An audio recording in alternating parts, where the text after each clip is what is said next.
All right. Got Morning, the message. It's being live streamed. Perfect. Morning.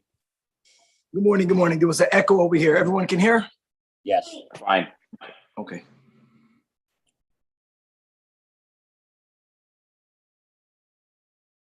Wow. Okay, that's a big Pedic. The first Pedic as well.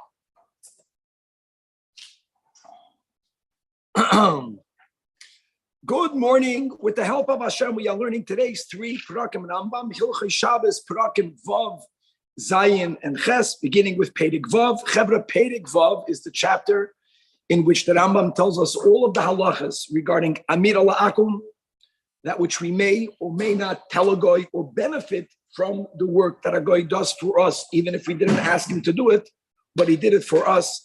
The concept of kablanus, in other words, a goy is not getting paid per hour, but he's getting paid to do the job, whether he works Shabbos or any other day, how that at times will change, whether we may or may not derive benefit from the work that he does for Shabbos. We're going to learn the halachas of partnerships that people might have with goyim, how that affects their permissibility to benefit from theoretically something that was earned on Shabbos. We're going to learn halachas of what do we do with the malacha that a yid did on Shabbos in general. Yesterday, we learned a little bit about bishul. Now we're going to learn about the general topic. And the final halacha is going to be about schar Shabbos, which is a very relevant halacha.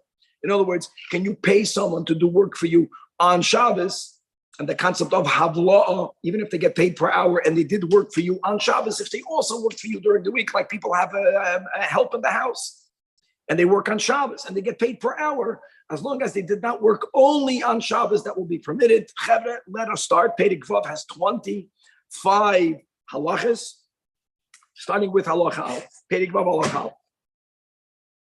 It says that Rambam, Asur, Loimer, Lenachri, one is not allowed to tell a goy, Lasas, Lana Malacha b'Shabbos, to do something for us on Shabbos. That Isur isn't only when you're telling him on Shabbos. No matter when you tell him to do work for you on Shabbos, explicitly do work for me on Shabbos. Even the guy is not commanded to keep Shabbos, actually, Shabbos this Isur is not only when you told him to do that on Shabbos, even if you told him to do that prior to Shabbos. And more than that, even though you asked him to do work for you on Shabbos, which is why you're not allowed to do it. Now I want to ask him, even though the work that you happen to ask him to do for me on Shabbos, you yourself didn't need it for Shabbos. Now allowed to tell a goy, work for me on Shabbos. And that Rambam says, this is prohibited by rabbinic law. For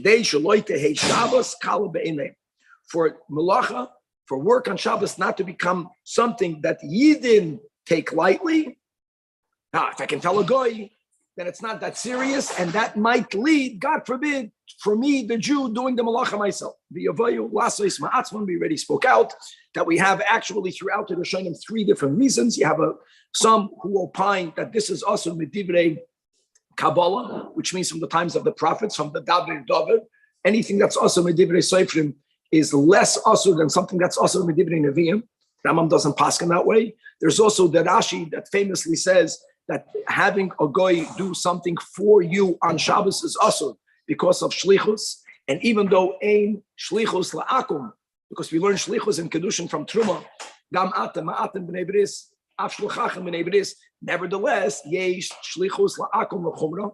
If you opine with that, then the isurim of amir la'akum will be more severe. More like, for example, as the Alter Rebbe paskins, that Rambam does not paskin that way.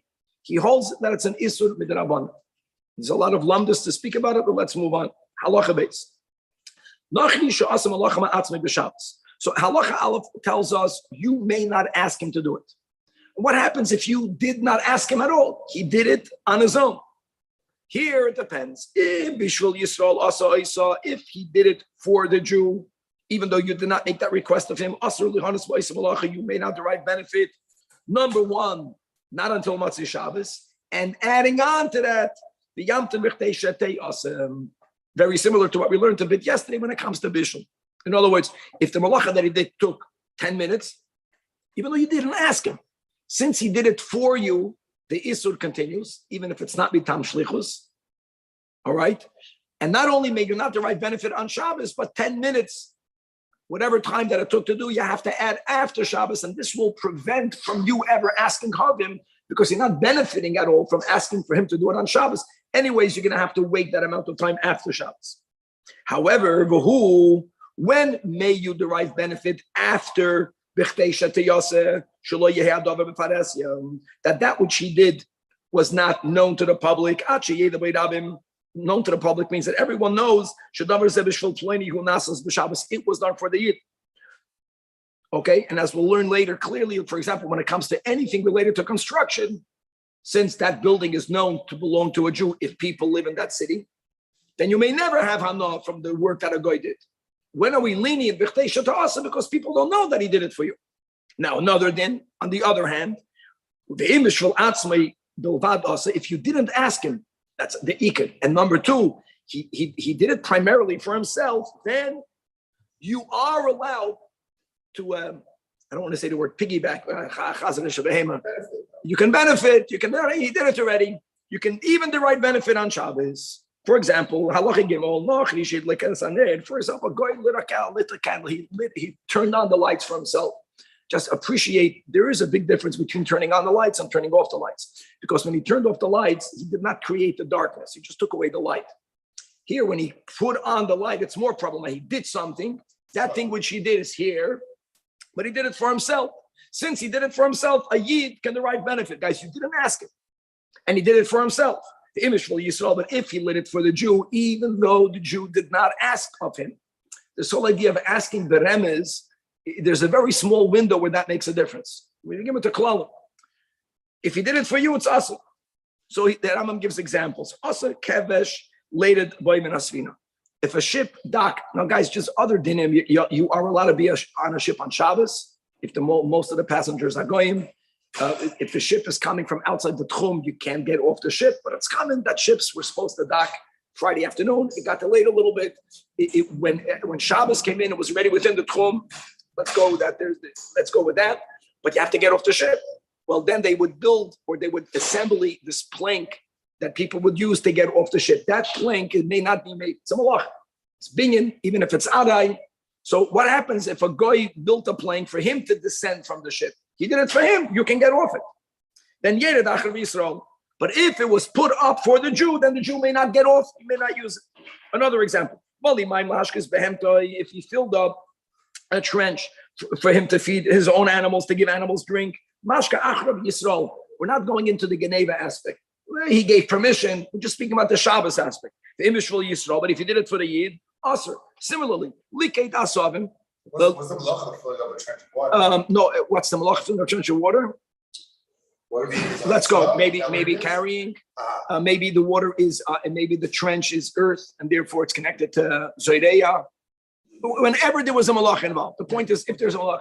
Now, guys, we're going to see soon, there is a difference whether he did a malach deraisa or malach derabanan, as we'll see soon. Whenever to begin with, that which he did is only with derabanan, then if it's l'tzarech mitzvah, l'tzarech rabim, it will be hatayr. We're speaking about the water, it must have been isa deraisa. So once he already did it, maniach yisrael behemtei lechol behem. He can also have his animal eat from it. Again, we're not going into the prohibitions of Geneva. We're not allowed to biblically steal from a guy. But if there is no Geneva aspect, just the fact that he was malak, but there's another nuance. If the guy knows the Yid in a good way, then a Yid can't do it anyways. Because the guy sees the Jew, he knows him, he's going to gather more grass because he knows it's not only for my animal, but I'll do a favor to the Yisrael. And he did it for the Yid. Shema yad b'malachta b'shviloi. Shema. V'nim so'es b'shvil Yisrael. The chain called by any malacha that the guy did for himself, but it's a type of malacha that you can do more, you can do less. Then, if he knows the Jew may not derive benefit because we're chayish chayshinan. Maybe he added it for the Yid, but on the other, if he doesn't know the Jew, then you're not chayish. Lo yohana b'Shabbos elam kein ena makir. Halacha dal. Other examples of the guy doing something, even if he knows the Jew, you're not going to increase doing it. Like lighting a candle, like we gave an example. When I light a lamp, that's the nature of a candle. For me, the overkavish, the ramp that you're building, the plank to get off the ship. It's the same plank. As long as the guy did it for himself, the Shabbos, the Jew made the right benefit, even though the guy knows the Jew, even though he probably also had the Jew in mind, but anyways, he would have done all of it for himself. What happens if there's a gathering, and in the gathering, there are both Jews and not Jews, so and candles were lit, they're both Yidden Lahavdol Goyim, then you follow the Roiv. Im Roiv Yisrael, if the majority of the people gathered there were Yidden, whatever is done is being done for the majority. Asur lishtamish lo'oida, shamadlik as al da'asorav, haroiv madlik. But im roiv nachrim, mutal lishtamish lo'oida, mechzal mechza, we're machmer. Mechzal mechza, we'll have another example soon, that we say it's as if it's roiv Yisraelim, it's lechumra, and therefore you may not derive benefit even if you didn't ask. That's the key. Now, nafla the lake of the Shabbos, a fire breaks out on Shabbos. Now, by us, by Yidden, if it's lahatzel nefashis, you gotta put it out yourself. If there is no danger to life, even though there's huge financial loss, we're not allowed to put it out. Comes along a guy on his or her own, and they're putting it out. They're doing it for you. So the Rambam says, you're not mechuyev to tell them, don't do it. Don't forget, like I mentioned, when you're putting out something, it's a one-time act. When you light a candle, it's different. Not only is it a one-time act, but you continuously are having enough from the candle that he put. Putting out of fire, it's a one-time thing, and he just prevented something from happening. So that there is no obligation what you do have to tell him or not have to tell him. That's the pshat in these words. In other words, say nothing to him. I don't have to tell him, don't put it out. The guy's putting it out. But again, he's taking away damage. That's a big difference versus him doing something for you. I consider there's no problem having enough of it. Because what you don't have enough from the, you're having enough from the house. He didn't make the house. You built the house. He prevented the house from getting burnt. That's the difference. Another example of if it's known that what the guy did for the Jew, if that's known to the public, you may never derive benefit. A Yid passed away, and Goyim built for him the Aron. They built for him the casket, or they dug the grave on Shabbos, or they brought the flutes that they would play at the eulogies and at funerals. They brought it on Shabbos. So in B'tzina, if no one knows about it, that's the rules that we're learning. So even though you didn't ask him, if a Goy does something for a Jew, you gotta wait until Matzah Shabbos and add the B'chtei Sheyasu. Yam to B'chtei Sheyasu Matzah Shabbos, and then we cover Goy. Problem is, if the cave wasn't a Besadat Yegedol, if it wasn't a large public square, which means that when they were digging for it, everyone knows that they were digging the grave. And people asked them, who are you digging the grave for? And they said, for that and that person, which happens to be a Yid. It means it's public knowledge that Malach was done for a Yid. And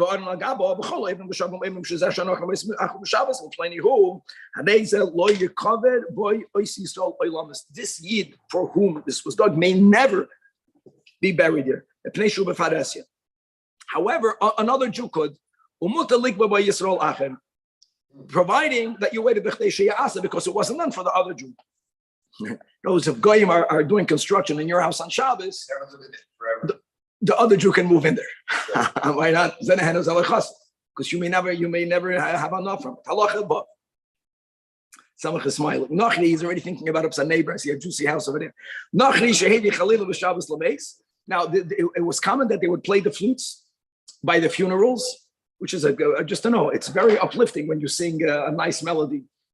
By a burial, just it's not the common minig by us. Even though it was brought from right outside the wall, in other words, it looked like, you think, that all they did was they made a Isra of Hitzah, but from right outside the wall to inside, which would mean that you have to wait until Matzah Shabbos, and only the step from outside to inside. No, says the Rambam, how do you know that he brought it only from outside the wall to inside? Maybe it came from a further location. Maybe it came from a further location and he didn't bring it in because at night these walls, the city gates were closed. You don't know how far it came from. So if you don't know how far it came from and you have to wait, so how much do you have to wait? In Laws of Shabbos, the Tchum Shabbos, 2 mil. Yam to Matzah Shabbos, Kadesh Yavoy Makom Karev. Makom Karev means just what we explained. You can't say if it came from 1 meter outside your building, 1 yard, 1 foot, which takes 2 seconds. No, not 2 seconds, not 20 miles. Even though maybe you don't know. Makom Karev means Tchum Shabbos. The time that it takes to walk the Tchum Shabbos, maybe he brought it from the Tchum Shabbos. 18 minutes. Which is 18 minutes or 24 minutes. Okay. But then that's very significant. People want to bury ASAP. You have to wait. Then use it. It's you only witnessed them bringing it over from outside the wall to inside the wall. Maybe it came further. They were unable to enter the city, and only in the morning did they actually make it enter. But that's when you don't know where it came from. So the Chazal gave that. They added a little bit more than what it appears. But if you know exactly where it came from, then the classical b'chtei shateasa. You understand how long will it take to walk from there to here? But here again, it's interesting. There's befaresya gedoyla, because if it's done with everyone knows about it, then that flute may never be used for this Jew's burial. Nekuda, even after b'chtei shateasa. These are big halachas. I know it's a big payday, but compared to what we have in Shulchan Aruch, this is a very abbreviated version. Halacha 7. If there's a city in which you have Yidden and Goyim, and in that city there's a merchatz hamarchetzes b'Shabbos, there's a bathhouse that's open on Shabbos, again, warming up the waters in Isur D'Oraisa. And like we learned just before, you go after the Roiv. So Im Roiv Nachlim. Now, obviously, you may not bathe on Shabbos. That's independent. That's Isur D'Rabbanan, even if you know the water was warm from before Shabbos. We're not talking about entering a bath on Shabbos. We're speaking about using it right after Shabbos. Yes, you could. You can bathe in it right after Shabbos. It's theoretically, by the candles we learned before, you can have an on Shabbos. But there's another problem. You can't take a bath on Shabbos. But you don't have to wait b'chtei shateasa. Why? Because it goes to the right. The Imrav Yisrael, if the majority of the people in the city are Yidden, even though the bathhouse attendants knew that not a single Jew is Machal Shabbos, it doesn't matter. If Roiv people in the city are Yidden, what is done for the Roiv. Is the philosophy still maintain the same thing if they just keep the fire going the whole time? Like the bathhouse water. There's no such a thing. There's no such a do it. You have to add the fuel. You bring Mechal Shabbos without any doubt. Mechza Yam Tmechtesh Yechamo Chemev, like we learned before. You always machman by half and half. It's as if Roiv. Okay, now here's just one nakud over here, just to be aware that many people in Eretz Yisrael have a problem because since thank God, Baruch Hashem, most of the areas in Eretz Yisrael Roiv Yidden, so the lecture company, there are many things that they're doing that is Chilul Shabbos. They're doing it for the Roiv. How can you have Hana?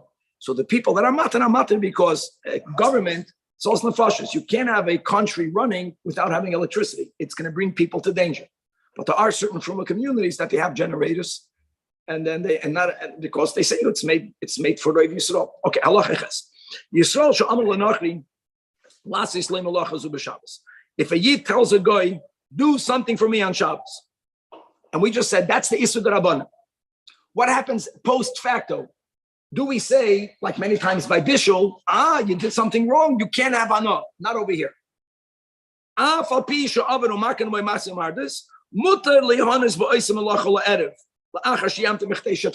it's not Befares Gedoyla. No, it's not only, everything until now was the guy did it on his own. Even if the person, Bedibur, asked him to do so, B'mezid, it doesn't get worse. If it's not Befares Gedoyla, you have to just wait the B'chtei Shateyas.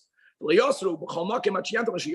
did they add this after Shabbos? Because of the following. If you would allow the Yid to derive benefit right after Shabbos, he might tell the guy to do it for him in order for him to have it immediately ready. Once the Chazal said that no matter whether you told him or not, you always have to wait. He'll never tell a guy to do it for him because he's not going to benefit at all. There's no upside by asking the guy.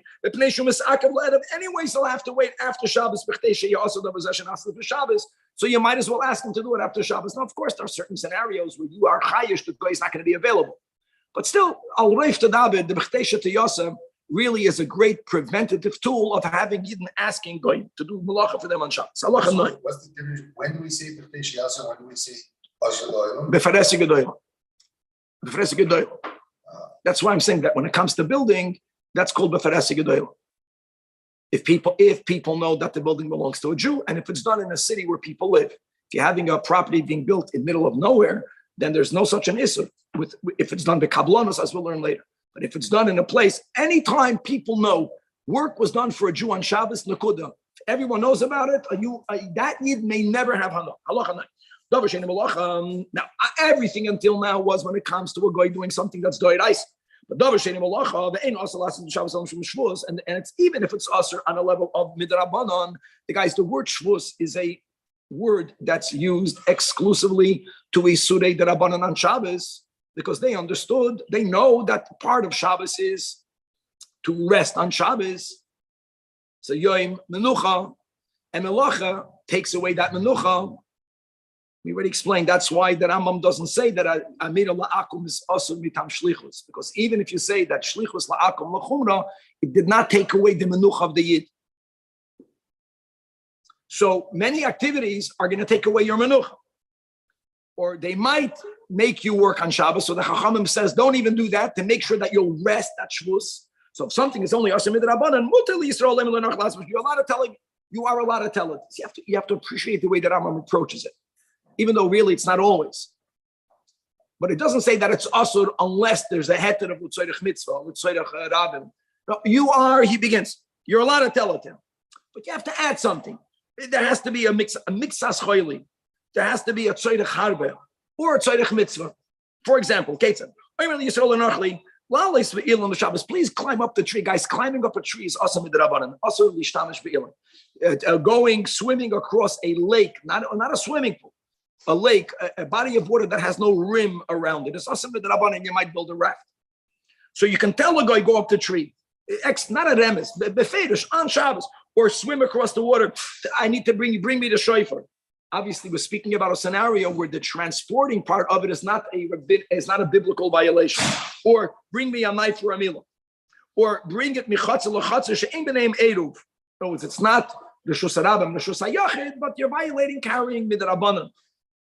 Or mayim chamin laharchetz behem hakotem.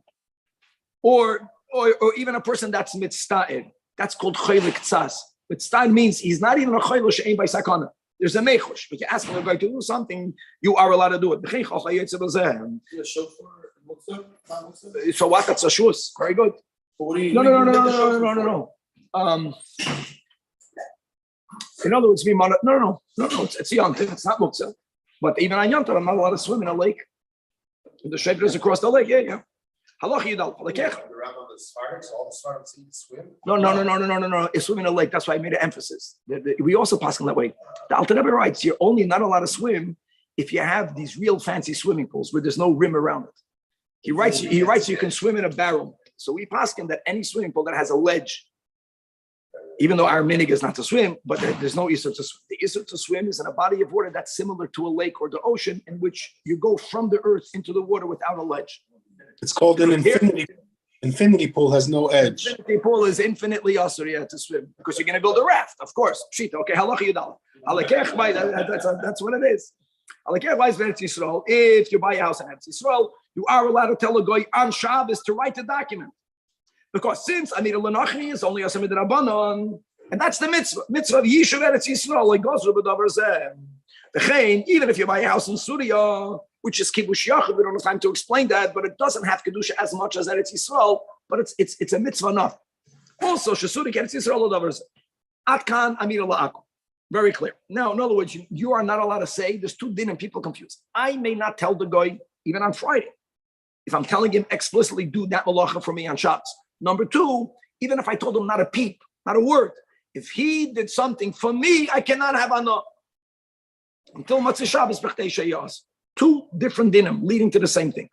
Okay, halacha yud beis. Now we begin with the concept of kablanus. Kablanus means that I told the guy to do work. I never told him to do work for me on Shabbos, but he will do it for me on Shabbos nonetheless. So there's a big difference between a guy that's getting paid for the job. That's called a kablan, because when he gets paid for the job, he's doing it for himself. No, he's doing the job for me, but whether he does it Friday, Shabbos, Sunday, or Monday, for me, there's no difference. In the case where for me, there's no difference, then it's considered as if he's doing it for him, which is going to be much less problematic. Versus if he's hired and he's getting paid for the hours that he's working. Okay, so halacha yudbeis. You can tell a guy, do a certain job for me, and you make a price for the job done. You'll get paid when the job is done. Or you get paid 50% now, 50% at the end. It doesn't matter how you pay him. You're not paying him for the hour, you're paying him for the job. That's called a kablan. And the guy does it for himself. Even if the guy ends up doing it on Shabbos, mutter, because he didn't do it for you on Shabbos. If you hire a guy, he's at your service, and you're not paying him per hour. You're paying him you're paying him for 6 months, even though he's doing it for Shabbos. For example, you hired a guy for a year or two that during this period of time, when I'll need for you to write a document that's called a lawyer on retainer, and he's not charging you per hour. I know today lawyers on retainers would still charge per hour, but this is no, you're paying him a set fee, and it's approximated. Mustama, I'll need your service for a certain amount of time during the year. Whenever I'm going to ask you to write something, whenever I'm going to ask you to weave a garment, you'll do it. I'm not asking him to do it for me on Shabbos. I told him Monday, do me a favor, write the document. If he ended up doing it on Shabbos, it's also like a cobbler. So if you have a gardener or a contractor that you hire for a job, he decides on Shabbos, right? He can just do the job because he yes. B'diuk. He can write or do. He can be machal. He can do a malacha midairaisa umuter. Because from your gardener tzemach, you didn't tell him to come on Shabbos. You don't care whether he works for you on Shabbos or whether he works on Sunday or Monday. He's doing it because it's convenient for him. What if the public can see him? But if the public can see him, doesn't matter. Everyone knows. So it depends. Everyone knows that a gardener is not being paid. You didn't tell him to come on Shabbos. Versus when people do construction, the Rambam is going to write it. People don't know that. There are times that you pay a person, come right now and fix my house. No one knows. It's not a sign. It's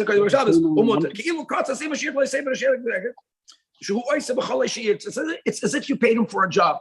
If you retain someone for a very long period of time. As long as you don't pay him, he doesn't say, well, I worked yesterday for 5 hours. It doesn't work that way. You pay him a salary for the year. Here you go, Yud Gimel, when he does it Bitsina, which means that not everyone knows that it's on for Shabbos. Again, I'm going back to the gardener, the Rambam is going to write so. However, but again, it's very public in a scenario where, let's go, that there are many people that don't work as a couple. Many people work as a schir yoim. Then it's asura. Even though you hired him as a kabbalah, because he doesn't know that this is the agreement that you made, that you're paying him per job. And they will say, the lookers will say, as the minig is to be done a person like Avchayva,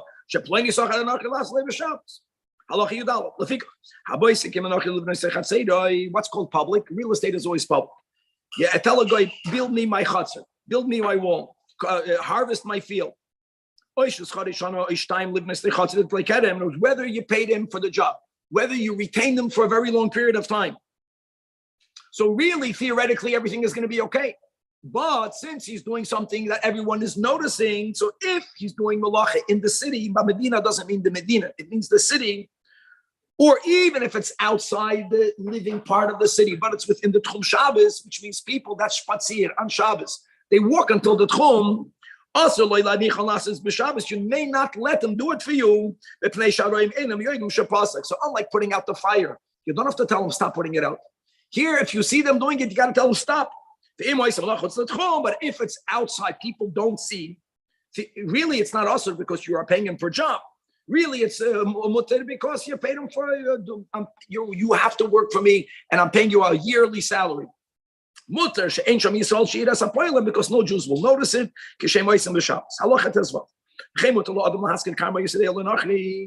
Person is allowed to rent out his property, even though the guy is going to be planting it on Shabbos. Because since it's common that people rent out these properties, and once it's now under the domain of the renter, he's then the owner for that period of time, and a guy doesn't have to keep Shabbos. In other words, it's the marasai. There's no marasai. People know. Sometimes you hire people to work on your field. Sometimes you rent it out. It's common to rent it out, either as a schiros or an arisus. Okay. The davar sheshem Yisrael ba'olav kari olav. But if there is an enterprise that everyone knows it belongs to the Yid, and the majority of the people don't rent it out, unlike the Sada and the Kedem, that's going back. Or most people don't give it out by Isus.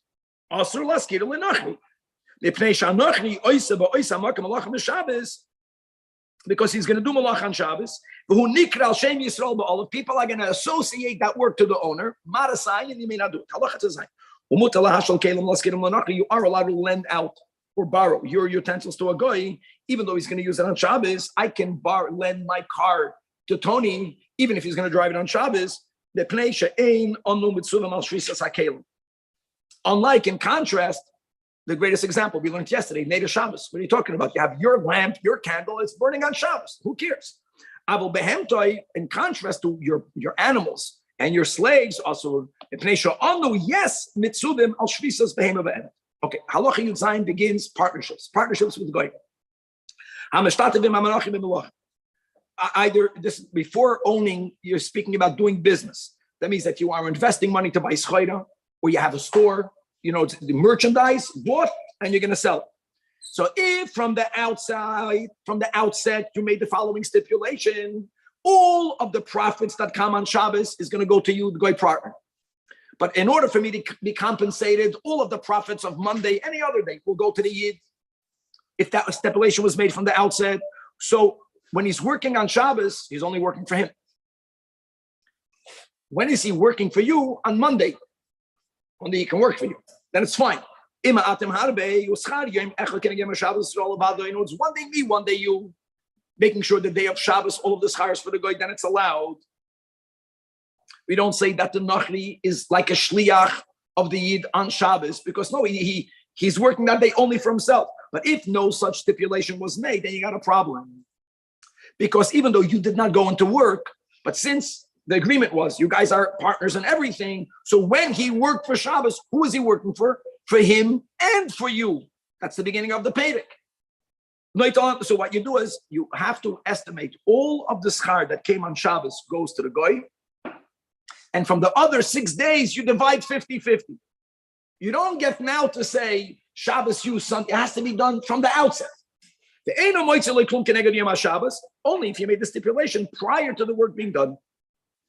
Now, this isn't only when there is merchandise. Give me another example. It's real estate. And you're managing property. Same thing. If no such stipulation was made, and they're coming to divide the schar, there's a profit. And so we're saying that Rambam Paskins, okay, all of the schar of Shabbos should go to the Goy, and everything else is 50-50. What happens if the accountant says, I don't know how to cheshbon exactly how much money was earned on Shabbos? They were building and they pay rent once. There you know exactly how much came in. But for many other businesses, you don't know. Many people can argue that Shabbos is the biggest day in retail. There's more. We don't say that. Then the Rambam says, that you give the Goy a 7th, right? 15%. That's enough. And then the rest you divide 50-50. Next, unlike in the following case, Atkan is where you work together with him. Doesn't mean that you come in every day together, but it's a partnership where both partners are active. What happens if there's a silent partner? Which means the Jew gave money to the Goy. Jew is not going to work. The Jew is just going to share with the prophet. Even though the Goy does work on Shabbos, here we paskin a Jew can split without any stipulations 50% of the profit, or whatever they agree. The point is, number one, is that since this is an agreement in which the Yid never has to work, everything that the Goy is doing, he's going to benefit. I know not all of it, but some of it. So we don't view him as working for the Jew. And there is no marasayim, because everyone knows that there's a Goy partner. Even though they know there's another Jewish partner, when it comes to all of these atadim of mechiras, your business for Shabbos, it doesn't matter that they know that you also are. So here they were lenient. This is common. This whole concept of working of your business being open on Shabbos, is it profit or is it any money entering the business? I mean, could have a loss. Any melacha that's being done, it's not just everything. Any melacha. By the way, transactions per se are only asim d'rabbanan. Shema yichtov. And if there's a tzedek mitzvah involved, it's already going to be mutter. But there's many other things that when you go to work, there's going to be many Shabbos violations. So let's say you calculate out the Shabbos. Not in this case, not in Malach Yud Ches. Where you stipulated in the beginning, and you did Yom Yom. Yeah. You have Monday, he has Shabbos. No, that's Shabbos, terrible. The total loss. But that's great. You have to force the guy to take on the Not forced, that was the agreement. But that's not the case. If you make the stipulation normally, especially in retail, he's gonna make all the money. All the casinos and it's like a public traded company, but he owns like what's his name, Sheldon Adelson. As long as the guy is a partner in it and you're not the active worker, then there's not a problem. That's very important. That's why we can own stocks. Right? The halacha you test. Layitin adam. There's other reasons for that. Okay, but the layitin adam. There's other reasons why a Jew has no problem owning stocks. Layitin adam be'erev Shabbos kelim uman. Now another thing. What about me giving to a professional my utensils for it to be fixed? Giving your stuff to a dry cleaner, etc. So you may not give it to a goy. Even though you're setting a fixed price, we said when a kabbalah. There's one thing that we need to happen, that if the guy is picking up your laundry, he should come close enough, far away enough from Shabbos, that when he takes it from your house, he'll leave your house before Shabbos. You don't want a guy leaving your house on Shabbos with your things. Marasayan issue, even though that you really are paying him for the job. He came to your house, you could have left it there and come back to Matzah Shabbos. You're not allowed to do that, as long as it left your property. Don't sell it to him. Don't borrow it. Don't lend it to him. Don't lend it to him. Don't give it to him as a mashkin. Don't give it as a gift. Never allow a guy to remove something gashmi from your house on Shabbos. Why? Because when the guy is in the Jewish house, right, and he's going to be leaving on Shabbos, the observer, the Marasayan, they don't know when you gave it to him. It will give the appearance, or you gave him a mashkin, or pasakimai, or machaloi on Shabbos. People will think you sold it to him on Shabbos. It's Marasayan, pure Marasayan. Now, mail. What do you do with mail? So is there a postman? Is there no postman? Let's go into the details. If you give a letter to a guy to take it to a destination, so like this, if you're giving him a set price, kotzatz, which is exactly how mail functions today, that's the best thing. So what's the only restriction? The mailman cannot take it from you on Shabbos. We don't want that. We don't want going taking away it from our property. Mutter. And even if you give it to him to Shabbos, as long as it's before Shabbos, but again, say that Rambam emphasizes this: the mailman should leave your property kaidam Shabbos. So if you put it like then it's not good. It's not good. Okay, let's go. Now, very good. If you did not make up a set price, that makes it worse, because then you didn't make up a set price. At the end, the guy that delivered it is going to come back and say, "Listen, took me 5 hours. Pay me." So he's getting paid for those hours. That's more problematic. So then it depends. Not even then, it's not always going to be us. Let me tell you the two steps that the Rambam is talking about. There is someone that you hire to take it from your house, and he's going to, now one option is that he's going to deliver it to the recipient, or he's going to deliver it to the mailman, to the post office in the city of the recipient. He's not going all the way. So if he's not going to go all the way, he's going to take it away from you. He's going to go to the destination, to the city, and he's going to give it there to the postman. Then you can give it to him.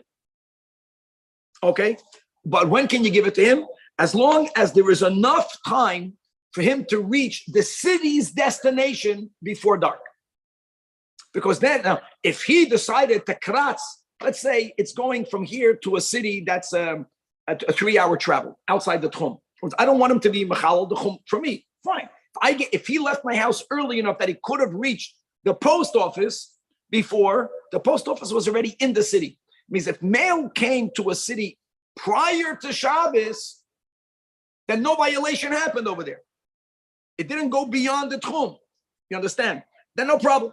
Now, does it have to reach the post office? I don't even know where the post office is. And it has to be able to reach the outermost house of that city.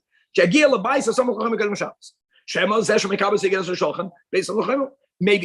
the postman's house is another 20 minutes in the city. We don't know that. We can be the most lenient.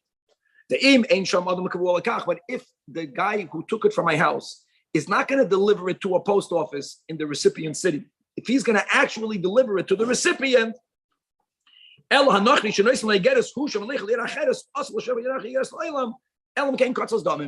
don't do it. Don't do it by paying him per hour, because he's doing the whole work. Of course, guys, if he's going to deliver it before Shabbos, there's no issue. But if you're giving it to him at 12 noon, and for him to go to the house of the recipient, he's only going to get there after Shabbos. So then pay him for the job. Pay him for the job. There's no marasayin. There's no marasayin because no one knows that he's carrying your letter. Whenever there's no marasayin issue, when you pay a person for a job, it's not a problem. Halacha Aleph. Can a guy bring something into my house on Shabbos? No, we said before, he cannot remove something from my house. People might think that you sold it to him on Shabbos. Yeah, a guy can bring something into my house. And not only that, I can even tell the guy where to put it. There's no amount of sign people are going to think that I paid him to bring it for me on Shabbos. Maybe it's normal. I can help my neighbor. Another din, you are allowed to invite a guy to your house on Shabbos. What will be the issue? The issue is that maybe some people have a minhag when you invite them to eat, they take food with them. They think it's a mitzvah. Oh, so maybe he's going to take food. And what's the issue with that? Again, we don't want going to remove stuff from our house. But people know if he's removing food, you didn't sell it to him. He took it. And there's no problem. A guy can break the Shabbos. He can carry. Right? You can invite a guy to your house and you can give him food. And in the Talon, if he's going to take it, the Yatzab say that in his kakalin. And similarly, you can put mezainis in front of your dog in the yard. Right? We're mitzvah on the shvisa of our animals. You say that means I cannot load my donkey and walk to my neighbor and now he took the peckle. But if I'm putting mezainis to my pet in my yard, even though he might on his own take it and schlep it and eat it there, that's not a problem. Person is traveling to Kiddush Olam and it became dark before he anticipated and he's carrying with him money. Now, the people are bol al mamoinam. If you're not going to be lenient with them, they're going to be machal shah. So we gave certain leniencies. Ironically, when it comes to a fire, we use the opposite logic. Since people are bol al mamoinam, the way you deal with it is by telling him, say Baruch Dayanemis, and have your house burnt down. The moment you're going to start cutting corners, he'll take out more money. Here we are matir. The least heter, which is the most cumbersome, is to tell a person only walk pachos midal downs. We don't want to do that. We want to give him more heter. What will be more heter? Give it to a guy. So here they allowed it. Here you can stop a guy and you can ask him to do something for you, and you can take it right after Matzah Shabbos. Right after Matzah Shabbos, which is worse. You gave it to him on Shabbos mutter. Chachamim did not make the decree over here. People, they go nuts when they see their money getting lost. And no one is going to throw the money away. And if you won't make a heter by saying, in this case, Amir al-Akum is going to be okay, and Amir al-Akum l'Rambam is only us in Medivrei Seifrim. Unlike, like we mentioned, there's really, the Alter Rebbe brings all three opinions. No, it's even things that are awesome in Divrei Kabbalah, we don't say this. We only say this when something is only Medivrei Seifrim. Even though there was an option of carrying it, pachos, medal adamas, but most people don't like that. It's hard to walk that way. And you'll be over al amalacha deorais. You hard-earned money, but if it's a mitzvah, it came to you easy, so they were not matter. You can't give it to a guy. Does it mean you have to throw it out? No. Then you have to do the most difficult thing. It's like Are you allowed to call 911 on Shabbos if a candle falls over? 911. 911. If the candle falls over, can you dial 911? You can dial 911, you can put it out yourself, because the way we live in our cities right now is that you can never say that this fire won't take life. Every fire takes life. When you lived in a village where the closest house was, I don't know how many yards away, even if the house burns, it's not going to chop on your neighbor. Then you can argue all the people that we know are here are out. Here in LA, in any big city, it's always sakonas nefashos, and you're mechuyev to put it out. Halacha chav gimel. Yisrael she'asim malacha b'Shabbos. If a yid did malach on Shabbos,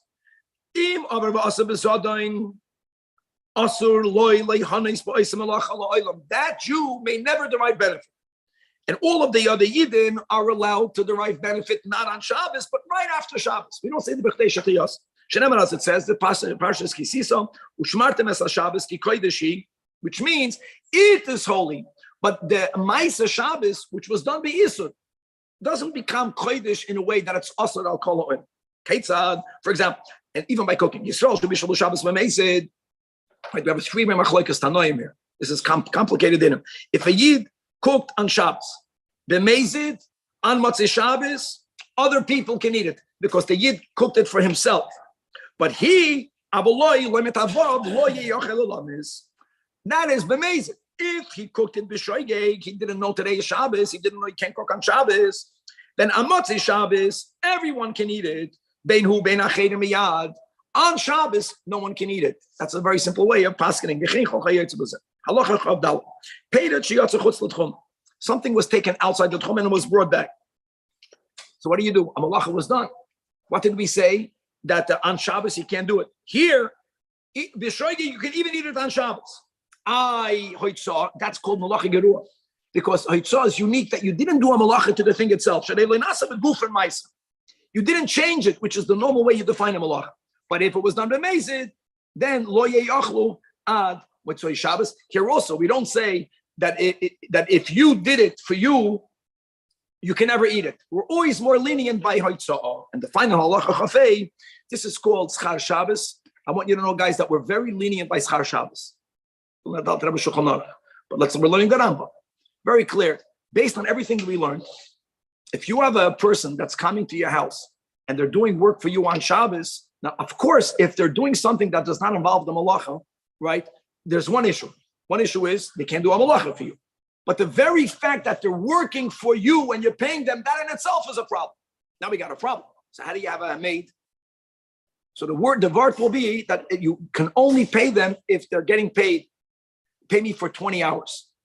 Even though that some of them was for Shabbos, but they can never get paid only for Shabbos, which would mean, if we would follow this, that you can't have, let's say in the shul, someone who's just about credit for Shabbos, for example, because then you're only paying him for something that he's doing on Shabbos. Okay? He has to do other work for you, and then you pay him what's called bahavla. You're hiring someone, he's not doing a malach. That's until now. He's doing something that you're allowed to do. He's a babysitter. You're not violating, not even a darabana. But since you are paying him, you cannot pay him. You're paying him $10 an hour, $20 an hour. You can't pay him schar Shabbos. It's called schar Shabbos. And therefore, he gives a great example. You have a shomer, even though you stipulated that you're going to pay him. Since the Torah says you may not, you know what status he has? Shomer chinam. What's the difference? Shomer chinam, shomer sachar. Ein achrei Shabbos. If you pay him, you're sinning, but it doesn't make him into a shomer sachar. It's a shomer chinam who took money in sin. But if you pay him weekly, even though he's going to give you a list of the hours, but he's not only working on Shabbos, or he works for a year, then no problem. You can pay him all of it. You don't deduct the work on Shabbos, and therefore he's a shomer sachar in this case. Achrei Shabbos olav. And not only that, when he comes to collect his money, you should never say, "Pay me for the hours I worked on Shabbos." Pay me for what you owe me for the year. Pay me for what you owe me 10 days. Even though included in that is the hours for Shabbos. This is a very stringent opinion. And again, the Alter Rebbe makes a point in Shulchan Aruch, and he says that we are a lot more lenient. Right? You have counselors that work for you on Shabbos. Even though they don't work in any other time, we try to do Bahavlah. It's always better to do it Bahavlah.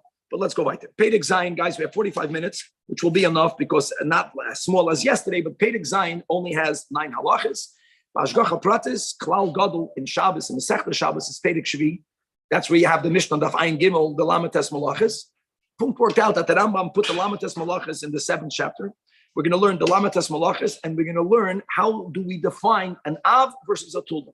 And as we will see, not only were the things that were done in the building of the Mishkan considered an Av, something that is the same in its matara and its pu'ula. These will be the oysters of the Rishonim.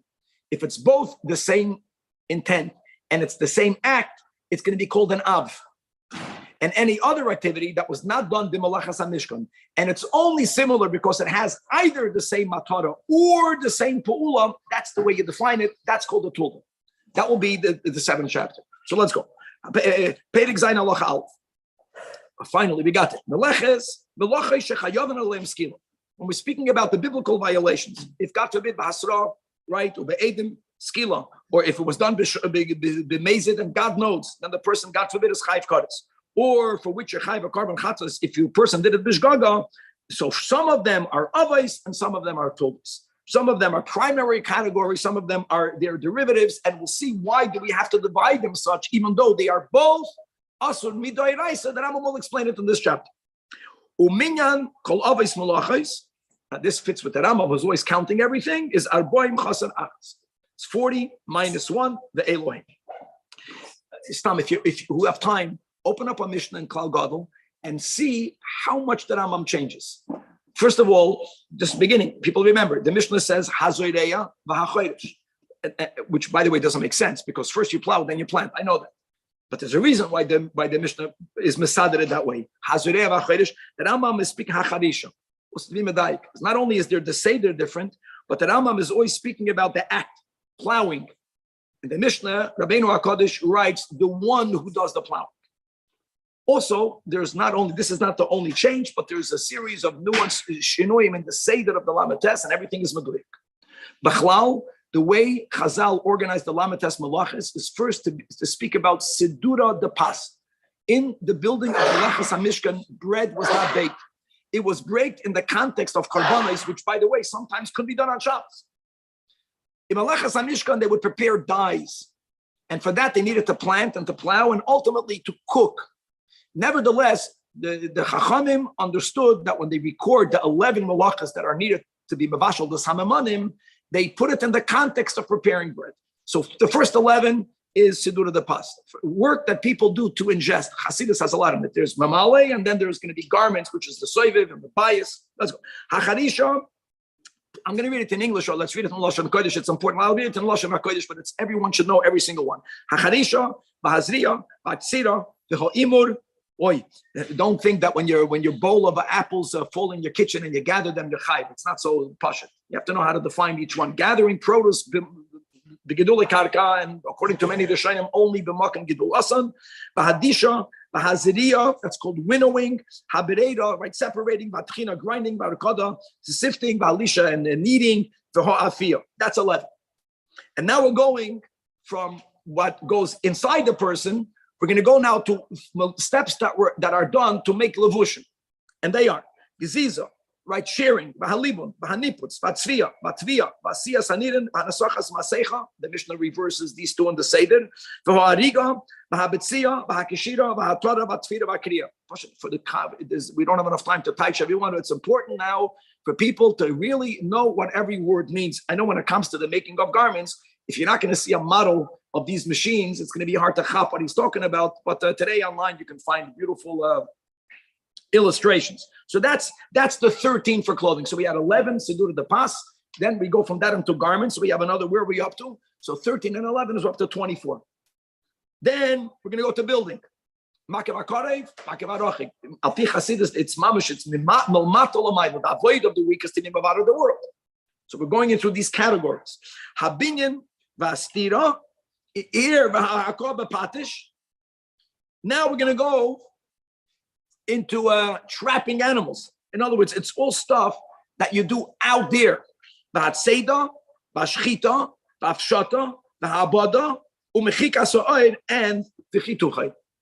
now, that was another 9.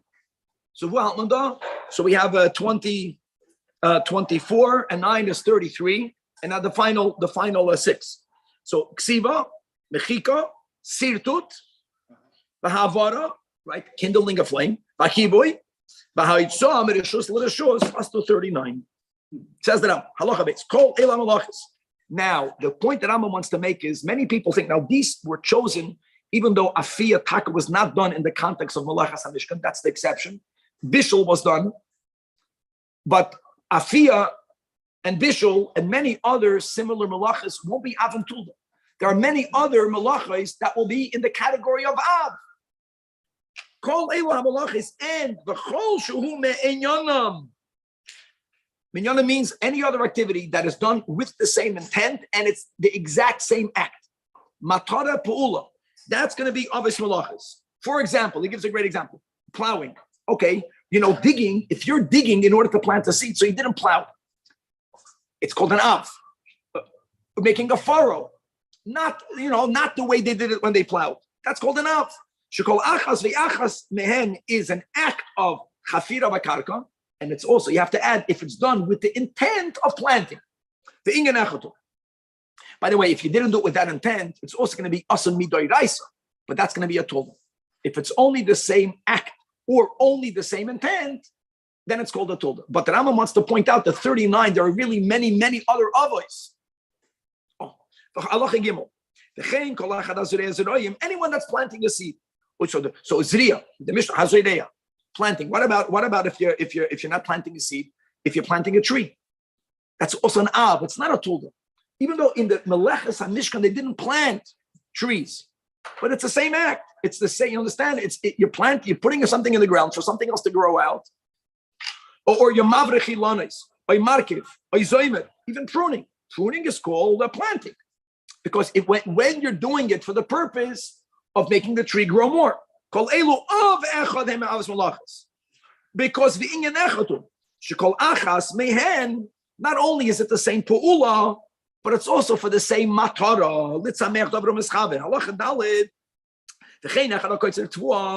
If you're reaping, so I know the word reaping in Lashon HaKodesh, different products have different names, but it's always about harvesting it. The word koitzer is used only when it comes to tevuah or kitnias. The word boitzer, same thing. In English, it's the same word, anavin. Even though they were not boitzer anavin b'malachas hamishkan. Bitzira is not a tulda. It's more than a tulda. It's not similar. It's called the same inyan. It's the av. Oy hagoyder tamarim. Goyder means the same thing. You're harvesting fig dates. I'm sorry. Oy hamoisik zaysim. Oy haoyder ta'enim. Kol elu av malacha achasein. Shkol achas mihem is he's explaining the kavana. La'akoy dava megidula mischaven.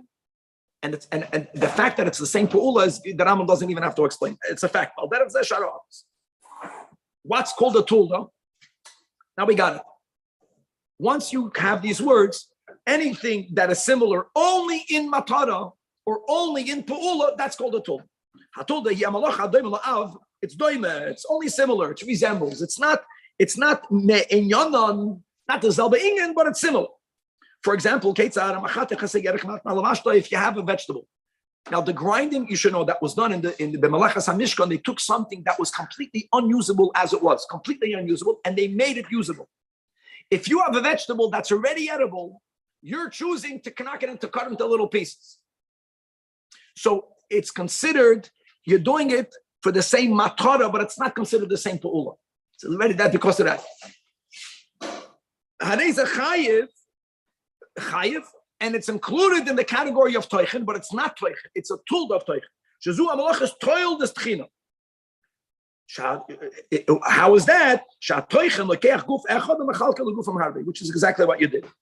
And another example, if you take metal, in the Beis Hamikdash, they did it in the context of food or herbs to make them into a dye.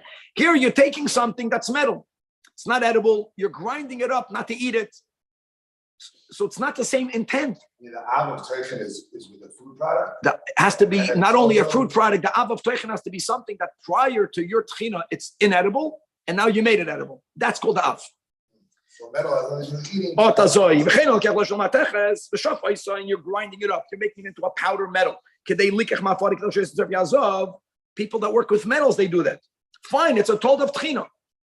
No, you're doing the same pu'ula. You're grinding. But it's for a different purpose, not for preparing food or dye. You're preparing metal dust. Halacha vav. If you take milk and you put inside it the kiva, and why you do that? You put inside. Then they used to take a piece of the animal itself, of one of the stomachs, and that made the milk curd. And you're doing it so it should curdle yichai because of boider. Because what happens? What happens is that the curds and the whey separate one from the other. So you're doing it with the kavana. The matara is the same. The pu'ula is different. The pu'ula in the Beis Hamikdash was actually to separate. Here you're not separating. You're putting something in the milk. It works. That's it. Either matara or pu'ula. Either or, then it's tatulda. Or furthermore. No, there's no issue. We learned the Gemara. Let's go back. If, for example, you put something in the milk to make it into cheese, they hide because of boina. What's the boina? Boina is you're gathering different things, you're making it into one. Shekol hamakabetz chelik el chelik. The davak hakoil at sheyei also guf echad. You have to know how to define the guf echad. That's doime lebin. Same matara, whole different pool. V'chein l'chol malacha malacha me'elu ha'avis. Yesh Lahem told us, Al Derech Zu Shomarnu, Umiguf Hamalach Hanasis B'Shabbos Teda Me'ein Eze Afi, they told us Eze Afi. Okay. So Me'ein is an Av. Doimez are told that you can figure everything out with these examples, cover all of the other examples. Halacha Zayin. Hamaimet? What? Is that a davar hamaimet when you put something into? Okay, that you're going into the basa. You go. Let's go now. That's Kasha's issues. Halacha Zayin. I know. Right now. So no, first you have to know Av and Tolda. So now that Amam says that's the whole chapter. That echad ha'oisa av mu'avis melachis. When a person, God forbid, violates an Av or a Tolda from the Toldas, it's the same exact punishment. It's a biblical violation, which means b'mezid chayiv kares. And if Eidim Machkam with the proper Asrach, Chayiv Skila. B'shoigig Chayiv Chatas Kavua. So, Bazoi, why are we making this nuance? You have to always think, Matara, Pu'ula, yeah, nah. The Aim Kain Ma Hefresh Yesh Bin Avla told us. The Rambam says, Ain Benem Hefresh Elon. Only when a person is violating Shabbos, B'shoigig, and another nuance that Rambam doesn't word in this Pedic, not Shigig Shabbos. Zodain Shabbos. You know it's Shabbos. You don't know, you forgot that activity may not be done. So if behelam achas, a person does many actions, if they are an av and a tulda, its own tulda, then you're only going to chayv one chatos. That's it. And if it's an av and another av, or an av and another tulda, then you're going to be chayv two chatos. That's it. That which is that if a person violates it, b'shogig doesn't mean you didn't know it's Shabbos. If a person didn't know it's Shabbos and they violated all the lamatas malachas, the chayv chatas achas, because they had one forgetfulness, hayoyim Shabbos. I'm going to write that later, not in this paper. Here you knew it's Shabbos, you forgot the malacha. The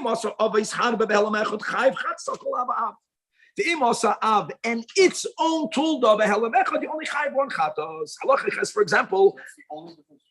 Yeah, and even to know av and av. In other words, harei shecharash v'zara v'katza b'shav v'echad chayv shalosh chatos. V'afilu asar boim chasar achas b'shgaga. But the Rambam here's the Rambam is being merames. It's you didn't do all of the lamatas malachas because you forgot a Shabbos. That's called shigeg Shabbos. No. We're speaking dafka. It's called zedoin Shabbos. You knew it Shabbos, but you forgot. She'elu hamalachis asurais lasis b'Shabbos. Chayev al kol malach malachatas achas. Aval, however, if a person was tachan b'chatach hayerek, what did we just say? That chatichas hayerek is not like the tchina that was done by malachas hamishkan. So therefore, it's not a me'ain, it's not an av, but it's a tulda. But it's fine. It's an av and it's tulda. So if a person was toichen, they took something that's not edible, a seed, and they ground it up, and they cut a vegetable, and they made the metal into metal dust. They only chayv one chatos. And final halacha says,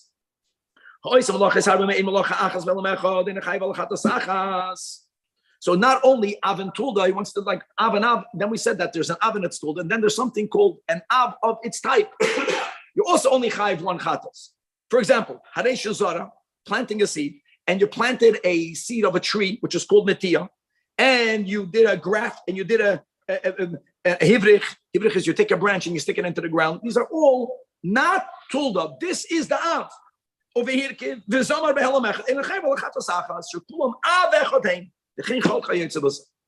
Okay, so now that we went through the lamatas malachas and we added many others, it's called an av, and we added many toldas. Now the Rambam is going to go through all of the lamatas malachas, and today the final chapter, Perek Ches. Interestingly, why the Rambam did it? The Rambam is so masudid. The Rambam chose not to do all of the 11 because the 11, the Gemara categorizes Sidura, the Pas. For some reason, I don't know why, the Rambam chose to first clarify now the first 10. And Afia and Bishul will begin, God willing, tomorrow's Perek sheet. Okay. Perek Ches. So we're going through the first 10 malachas. And a big part of it is also just to add that there is a shiur. Many of the malachas, not the first one, but most of the malachas, if you did not do the minimum amount, then you're not going to be chayiv. You're not going to be in violation. And let's go. Perek Ches halacha aleph. There's 16 halachas. Hachodesh kolshu. If you plowed the most minimum amount, you're going to be chayiv. Why is that? Because plowing was done to plant. And being that seeds, there are many seeds, as we know, our mamash, the smallest seed. So there is significance to the smallest amount of plowing and to the smallest amount of plant.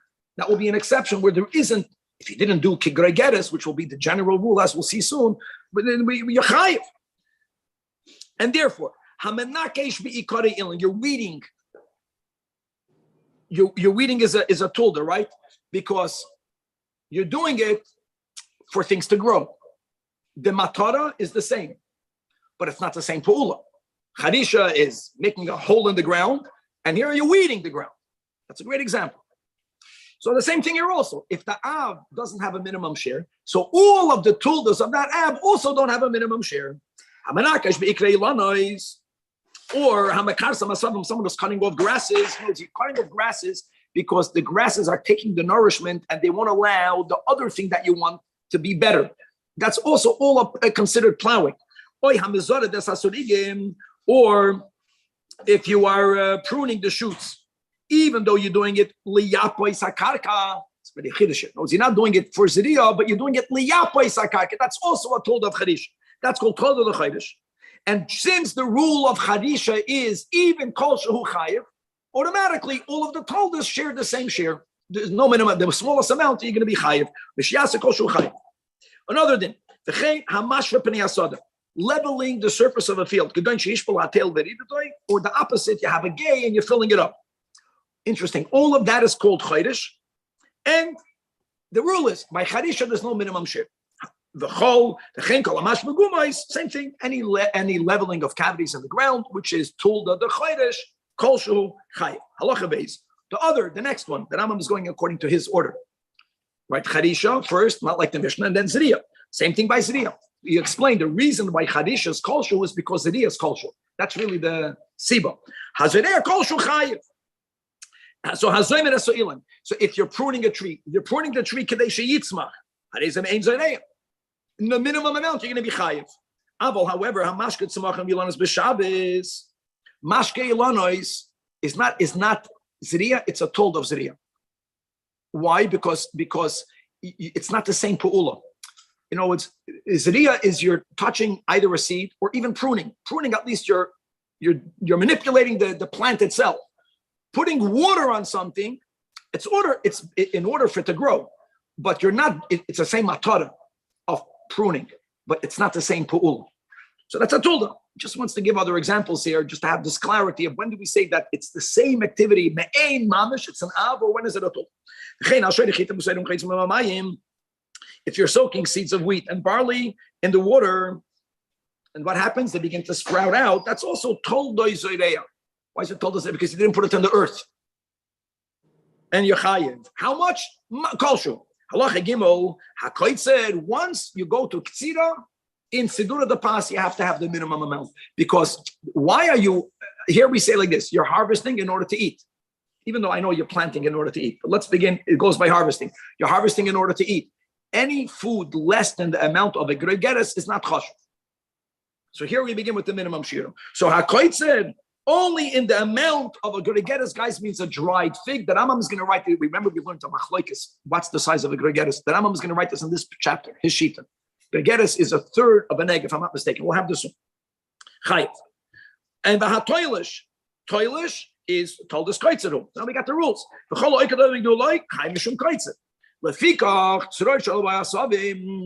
you have a rock and there's grass growing on the rock, you want to get rid of it, right? It's going to be a tulda. It's the same pu'ula. It's not the same matara. You're not harvesting food, but you're getting rid of something that's growing. Parasite plant that grows on a shrub. But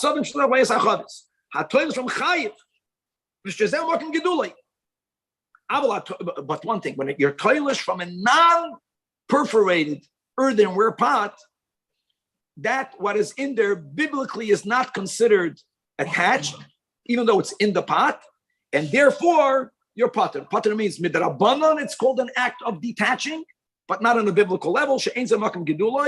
However, if you have a earthenware pot and it has a hole in the bottom, so Chazal say that the plant that's in the pot, through the hole, Wi-Fi, it's chopping nourishment from the ground. And how big should the hole be? Enough for a small root of that plant to go out. And therefore, it's called Makim Gedulai, and therefore you chayv midorais. But how much? Only kigregeres. Allah chadal. Whenever reaping, many times when you reap, not only are you reaping to eat, but it also causes the remaining to get bigger. In other words, you're doing one act that can be usher for two reasons. Aspasta, a certain type of food that was given to behemoths. The Gemara speaks about a lot. Or silka beets. You have to be a farmer. So if you, unlike most vegetables, you just harvest it and that's it. You got to plant it again. There are certain things that beautiful. You harvest it, and that act itself will stimulate whatever you leave to grow more. So then, if you're koitzed bishkagi, you're chayv too, because it's both considered koitzed and it's considered leiteya. And the same thing will be pruning a tree, and you want the wood, you want the fuel.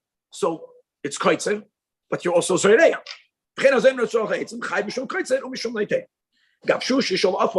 you have a cloud of earth and you have grass growing on it, if you lift it off the ground, even though you didn't take it away, you put it on pegs above the ground, you lifted it off the ground, so you were oiker the grass. You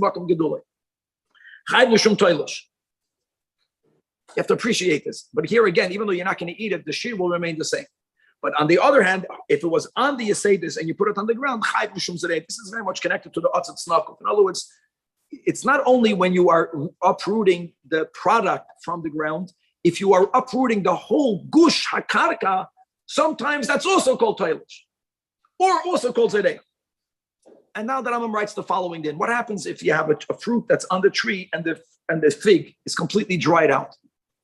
So it's interestingly, when it comes to the dinim of tum and tara, something that's mechuber lekarka is not mekabel tum. We say that since this fig is so dried out, it's not benefiting from being on the branch, it's considered tolish. And if something tummy touches it, it becomes tummy. But we don't say that for Hilchos Shabbos. We don't say it's already considered detached. If you detach it, you chayv chatas. Te'enim she'av shebi beyam, figs, even though they're completely dried out, and that's not only figs, but all fruits that are completely dried out. We mentioned figs because if you remember, figs are not harvested at the same time. So these things happen a lot more with figs. Other products, you plant them, you want them, you go, you harvest the tree, and you're done. Here, every day you have to go see which ones are ripe. So sometimes you forgot and you left something. Hatoilish member Shabbos, you're going to be chai, even though they are already considered akurim, and therefore they're makabel tum. Halacha 5. Hatoilish ulshan. Ulshan is chicory plant. So Kevin will show a picture. Or if someone prunes moist shoots. So here, what's the case? When we said groigeres, things that are connected to Michael Adam will be bound by the shear of a dried fig. Less than that is not called chash. But things that are specifically harvested to give to animals to eat, there will be a different minimum shear. So these are products that everyone harvests it for a different purpose. So Taka, you will be the kaiveya what this is for. If you did it lachila, then you're bound to the minimum shear of a gregeres. If you uprooted it to feed it to your animals, what's the shade over there? The amount necessary to fill the mouth of a young gedi. Interesting. There's some people yet use it for a third purpose, and that is for fuel. So what is the shear for something that's harvested for fuel? Kedei lavashal beitza. We'll see a nuance in that, in the lavashal beitza. Hama'amet, again, that's the tough one. You're gathering food. Same thing, shura kegregeres. If you're gathering a product for you to eat, gregeres. If you are gathering something to give it to animals, shiurai, like we just said, if you're gathering gidulei karka in order to have fuel, not for Shabbos, but again, you're gathering it for you to use it for fuel, then shiura kedei lavashal beitz. Now, listen to the lavashal beitz. The beitza that we speak about is an average size egg of a hen. Another thing, whenever Chazal say kedei lavashal beitza, they don't mean enough fuel for you to need to cook a whole egg. No, much less than that. It's for you to be mavashal the amount of a gregeres, but a beitza means like an egg has its unique time. How much fuel do you need to get it ready? But it's not to get the whole egg ready. It's only to get a gregeres of the beitza ready. And what is the share of a gregeres? A dried fig, we say, is a third of an egg. What's an egg? We paskin more or less 2 ounces, more or less, a third of that. And then the Rambam gives one limitation for imur, which is collecting food, which is a toughie. And that is, it has to be something that was produced by the earth. What the Rambam does not write is that imur, the Rambam doesn't say, at least over here, I don't remember from later, ein imur achar imur, another heter by imur, ein imur ela b'makim gedulei, like we mentioned, spoke about what happens if a produce, gedulei karka, gets spread out in your table. Can you gather it? But the Rambam doesn't say that the Isur is only b'makom gedulei. The Rambam does say over here, at least, that Imur is only for that which is b'gedulei karka. Halacha vav. Hamakabetz develo. If you're collecting figs, v'asur eagle, you're collecting it because it was common that they would make it into this cake, this rounded circle, or other common things that they would take. They would take te'enim and they would put a string around it and they would bind it into one gush. That is told us ma'amer. The chayiv. Okay, halacha zayin. Hadosh ki gregeres, threshing. What's the shir gregeres? The eindisha elav gedulei karka. Hamefarek, extracting produce from a shell, which was done, when you took the shaft off, when you took the kernel out of the shaft. Hamefarek is the tulda of dosh, because you get it? Because why are you threshing? Even though you can say that's already considered boided, we don't view it that way. That's Shita Sarama. Many things that Rambam hold will be considered mefarik. Anytime you are extracting two separate things, like we'll see the milk from the animal, that's told as dash and therefore paskins the Rambam. Let's go. Milking a cow is chayiv mishum mefarik. You are extracting oichel from the behem. Another din. Any wound you make to an animal, the key will be this is very important, guys. Chavura, chayzeres, lav, shema, chavura. I know the Rambam doesn't use those words, but that was a sugya we had in the Gemara. So it has to be a wound that will not heal, and that's by animals connected to whether the animal has a hide or a thick hide or not. The thicker the hide, then the less of the possibility that the wound is going to heal, because the blood is removed and it's not going to be properly re-ingested in the body. So when you're a chayv animal that has hide, so you extracted the blood from the body, and it's not temporary, it's permanent, then you're chayv mishum mefarik. But there are other nuances, because we learned in the first chapter about what did you extract the blood? Okay, you have to need the blood. Now the Rambam paskins malacha she'ein tzrich al-gufa, you're going to be chayiv midoiraisa like Rabbi Yehuda, but the Rambam said in Perek Aleph that mekalkol b'Shabbos is potter. Chabura, if it's an act of kilkul, then you'll be potter. Aval mischavel lahazik will not potter. From mekalkol. Another din, when you are chayiv because of mefarek, since all of this came from the mefarek to the dash was achila. Achila is bound by gregeres, so you will only be chayiv. Even if you want the blood, you're not eating the blood, or by the milk. So if you take the amount of a gregeres of a dried fig, a third of an egg, that we consider the mefarik of dam, that's only if you wound your fellow, even if you're in a schaven lahazik, so it's not called an act of kilkul. When you hurt your friend, it's always an act of tikkun.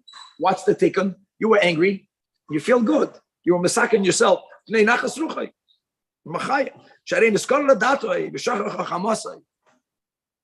Rambam is going on the premise that you calm down. Sometimes you get even more angry. What will be the din over there? I don't know. The nachas ruach, this time you have anyways. You have nachas. But wow. You don't need for the blood to leave you. You're still going to be chayiv. Okay, halacha test.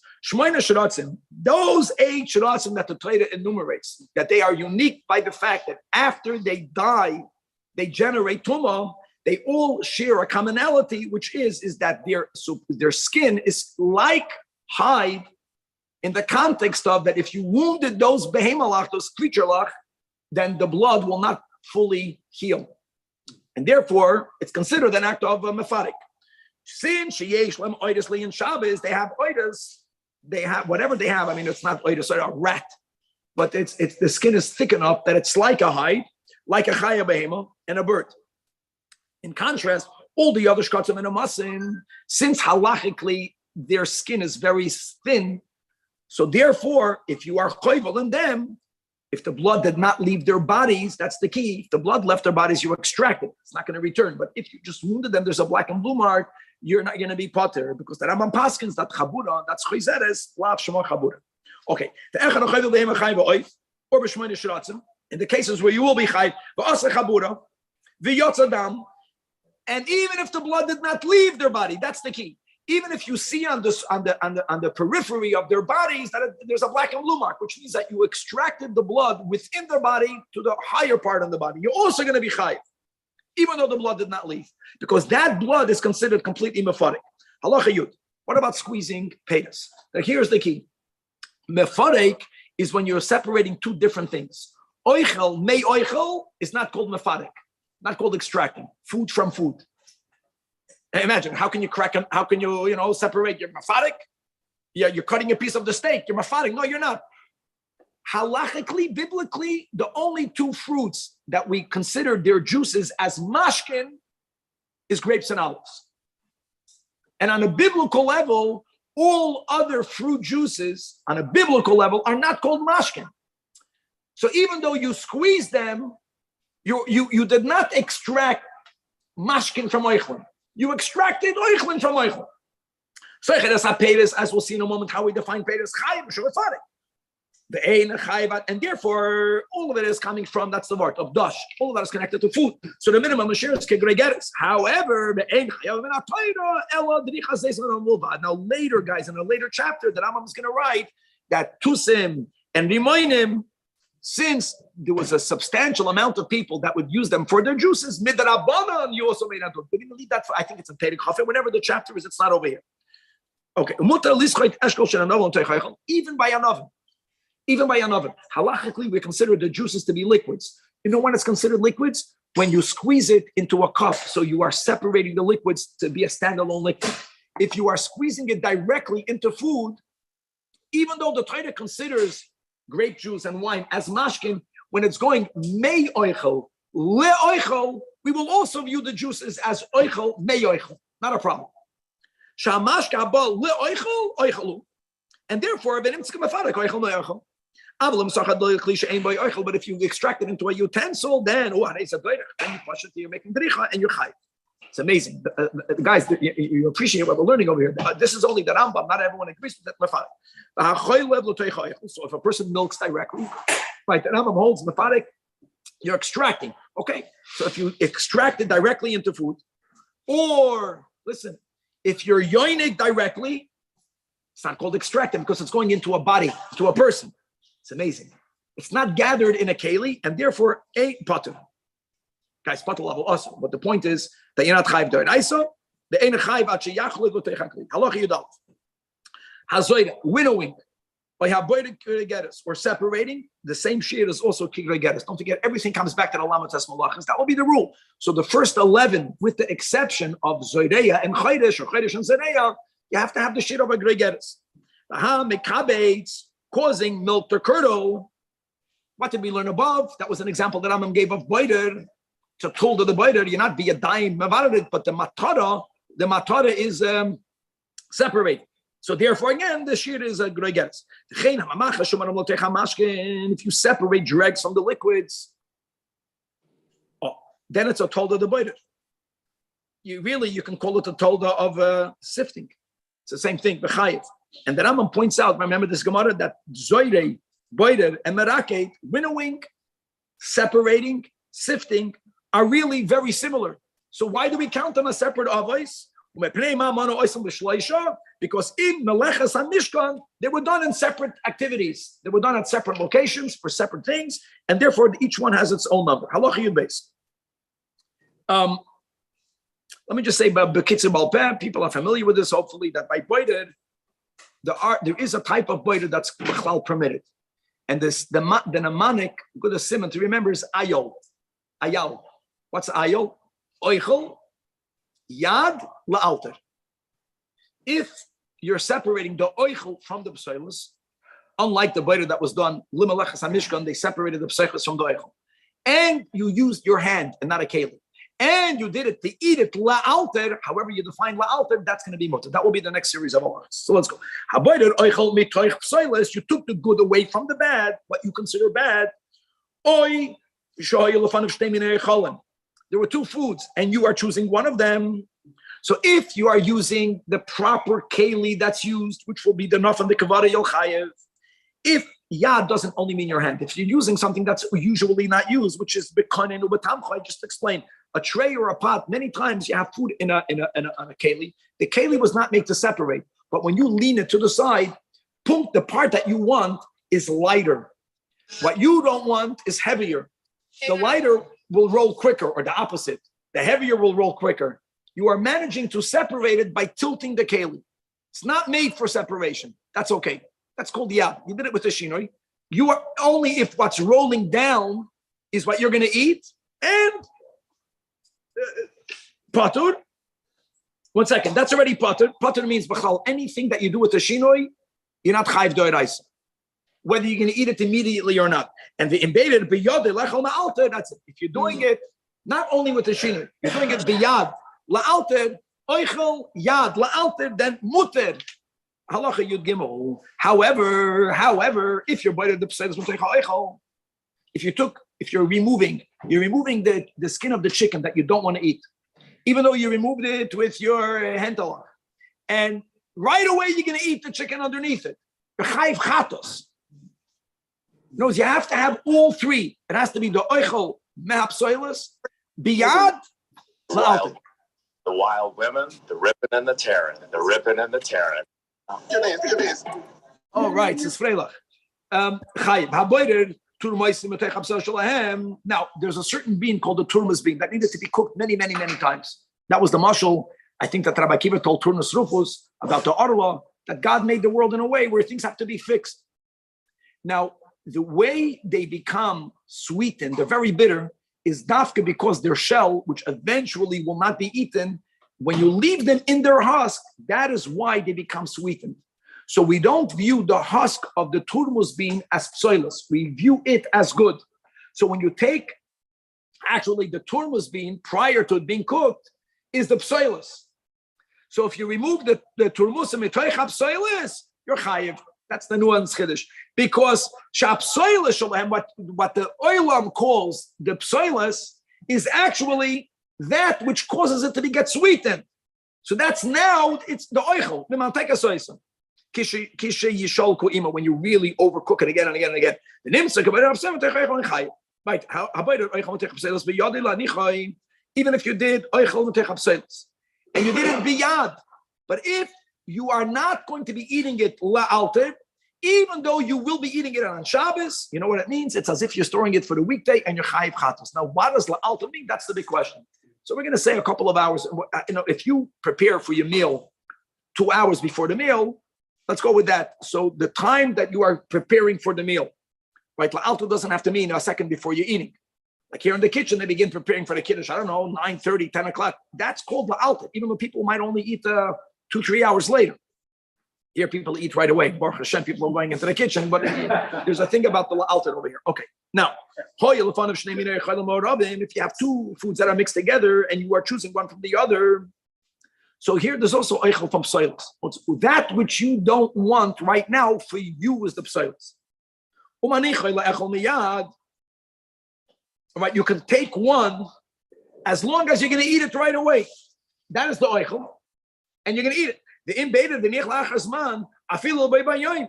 Like that's the example of what's not la'alter. You did something in the morning for that which you'll be eating bein ha'arbayim. Just to know, bein ha'arbayim means late in the afternoon. That's important because again, many people eat the Shabbos early in the afternoon. Not la'alter, then yechayim. Okay, next halacha yudal, filtering. The chiddush here will be that when you are filtering, if it was already good enough for you to consume it, even though you add it to the filtering, you're good. I can have the water go through in my home on that thing that it goes through the filter on Shabbos because I can drink the tap water. That's key. If prior to the filtering, it's not consumable, and now you filter it, boom, now you made a problem.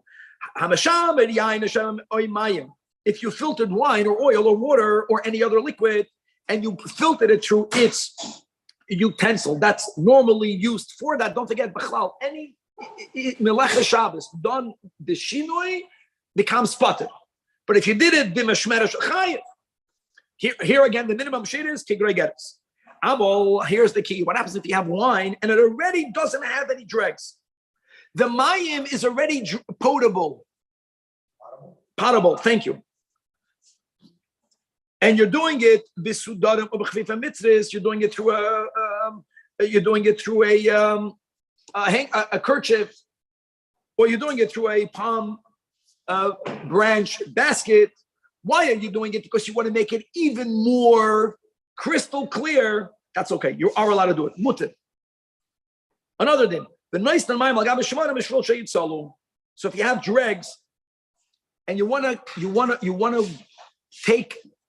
completely clean the dregs and you pour water on it, that's not a problem. You're allowed to put an egg, right, the raw egg through a mustard strainer. That's going to clean out the mustard strainer, even though what's a chiddush?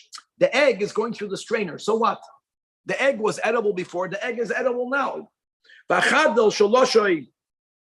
Another thing, if something was already kneaded before, in other words, it was already strained before, and by you mixing it up, I believe over here it means the egg becomes clear, not the strainer. That's what I said. Since the egg was edible before, or if you have a product that underwent already a straining process, and when you stir it up, it gets better. You're allowed to do that. That's the schadol. If you needed it yesterday, and now you're going to stir it today, you can do it ben b'yad ben b'keli. Since the mustard is already strained and fit to be used, that's the key. Stirring it more, which will make it even better, doesn't matter. What happens in the opposite? Wine is still in the process of fermenting, which means it's still bubbling. Then you are allowed to pour that wine with its dregs through a kerchief. You know why? Because the kerchief won't do a proper job at all. Since the dregs are still so mixed with the wine and you're putting it through a kerchief, which doesn't strain that much, even though it's having some effect, you didn't properly separate the dregs. And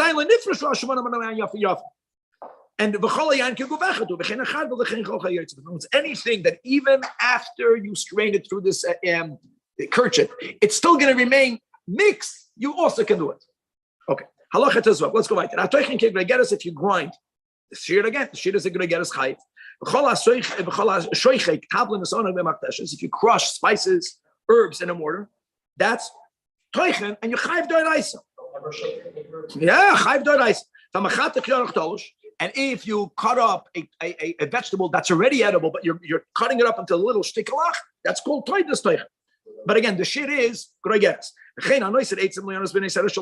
you are sawing wood because you want to have the sawdust, right? That's again, it's not edible, so it's not the same matara, but it's the same pu'ula. It's called a tolda. That we already spoke about in the previous chapter. So here, chayiv mishayoshev kol shehu. Wow, that's a very big thing over here, because since it's not edible, even though it's tooled off.